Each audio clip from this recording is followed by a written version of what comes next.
قبل مسجد کے آداب کے متعلق کچھ چیزیں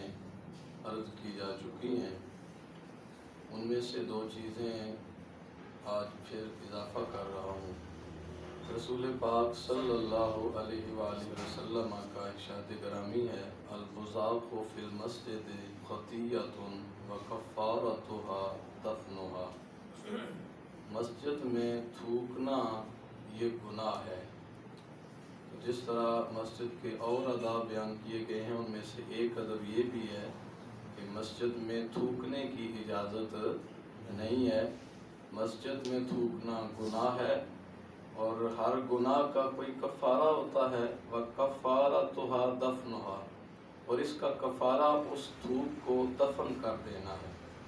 آپ سب سمجھتے ہیں کہ یہ اس وقت کی بات ہے جب مسجد کچی ہوتی تھی اور مسجد میں تھوکنے کو دفن کرنا آسان تھا۔ آج ہماری مسجد میں فرش کیا جا چکا ہے اور قلین ڈالا جا چکا ہے، تو اس میں تھوکنے کے بعد اس کو دفن کرنا یہ ممکن نہیں ہے، لہٰذا تھوکنے کی بالکل اجازت نہیں ہے۔ اور اس میں محدثین نے ایک اور بھی بات ذکر کی ہے کہ اگر مجبوری کی بنا پر کسی نے تھوکا یا ناجائز سمجھتے ہوئے تھوکا تو پھر تو گناہ ہے۔ اگر کسی نے توہین کی نیت سے جان بوجھ کے مسجد میں تھوکا تو یہ صرف گناہ نہیں رہتا بلکہ کفر ہو جاتا ہے جب جان بوجھ کے توہین کی نیت سے تھوکتا ہے۔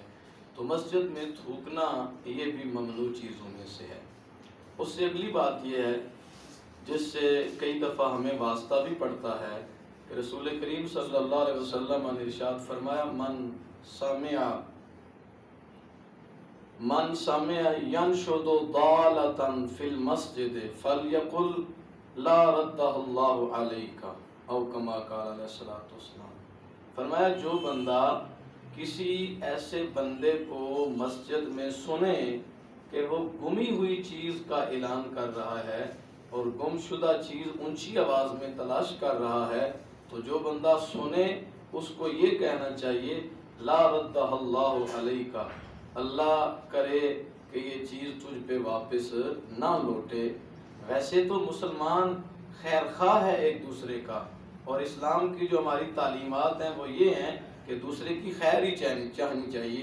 اگر میرے بھائی کی کوئی چیز گم ہو گئی ہے تو مجھے یہ دعا کرنی چاہیے اللہ کرے اس کو مل جائے۔ لیکن یہ مسجد کے تقدس کی وجہ سے ہے کہ مسجد میں اگر کوئی بندہ یہ اعلان کر رہا ہے تو فرمایا سننے والا یہ کہے، لا ردہ اللہ علیک،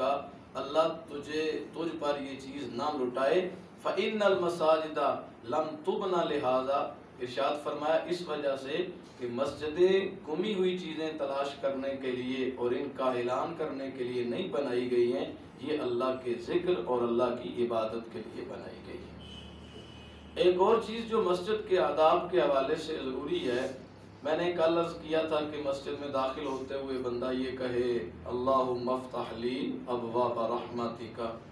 اور ایک روایت میں یہ بھی ہے کہ مسجد میں داخل ہونے لگے تو پہلے یوں کہے، بسم اللہ والسلام علی رسول اللہ، اور اس کے بعد یہ دعا پڑھے، اللہم افتح لی ابواب رحمتک۔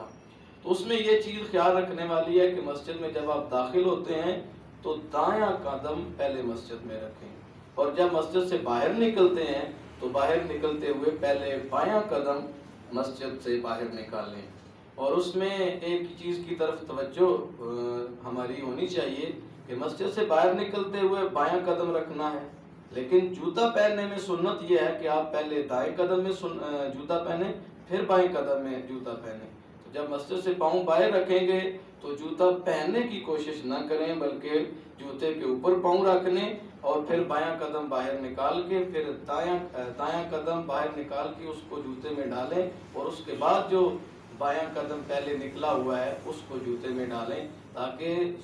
مسجد سے باہر نکلنے والی سنت بھی پوری ہو جائے اور جوتے پہننے میں جو سنت ہے وہ بھی پوری ہو جائے۔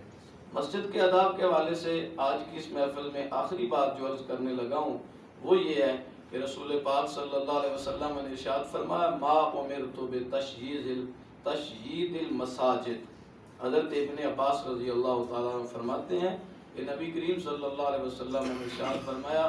مجھے مسجدوں کی ٹیپ ٹاپ کرنے کے لیے اور بلا ضرورت زیب و زینت کے لیے نہیں بھیجا گیا ہے۔ اس کا مطلب یہ ہے کہ شریعت میں بغیر ضرورت کے مسجد کی تزئین کرنا یہ ممنوع ہے۔ وہ زیب و زینت جو خوبصورتی میں آتی ہے اور جو جائز حد تک ہے، جس میں فضول خرچی نہیں ہے، اسراف نہیں ہے، اور وہ کئی دفعہ ضرورت کے تحت بھی آ جاتی ہے، تو ایسی زیب و زینت کرنا تو جائز اور درست ہے۔ لیکن ایسی تزئین اور آرائش کرنا کہ وہ زیب و زینت لوگوں کو اپنی طرف مائل کر لے اور ذکر الہی سے وہ غافل ہو جائیں اور نماز پڑھنے سے وہ غافل ہو جائیں اور نماز پڑھتے ہوئے بھی ان کا دھیان اس زیب و زینت کی کشش کی طرف ہو، تو اس طرح کی فضولیات والی، جس میں بالخصوص تصاویر اور فوٹو اور انسانی قد کے برابر شیشہ ہے جس میں بندے کی پوری تصویر نظر آتی ہے، تو ایسی چیزوں سے